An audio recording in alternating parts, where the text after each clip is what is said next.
Back in the early 1930s, the German labor movement was one of the largest and strongest in the world, with some 7 million members.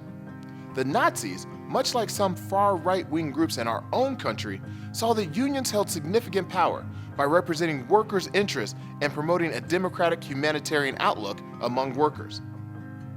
The unions presented a barrier to the Nazi effort to control all areas of life and create a corporate fascist state. Therefore, the Nazis made a priority of eliminating trade unions in Germany. On May 2, 1933, Adolf Hitler's stormtroopers occupied all trade union headquarters across Germany, and union leaders were arrested and put in prisons or concentration camps. Many were beaten and tortured. All of the union's funds, in other words, the workers' money, were confiscated. Former union officials were put on blacklists, preventing them from finding work. In their place, Hitler set up a German labor front, which included both employers and workers. Under the guise of providing benefits and services to workers, it supported the racist and pro-corporate Nazi agenda and spread Nazi propaganda among workers. Jews were banned from membership. Collective bargaining and the right to strike were outlawed. Pay and working conditions were decided by Hitler's officials.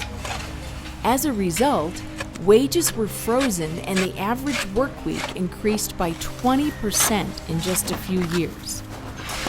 Hitler's destruction of unions was supported by important German business leaders and conservative politicians who shared the Nazi fear of a socialist revolution during the turbulent 1920s and early 30s.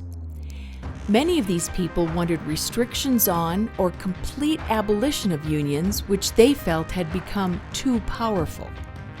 This was one reason why many conservatives helped the Nazis come into power and joined or supported Hitler's government.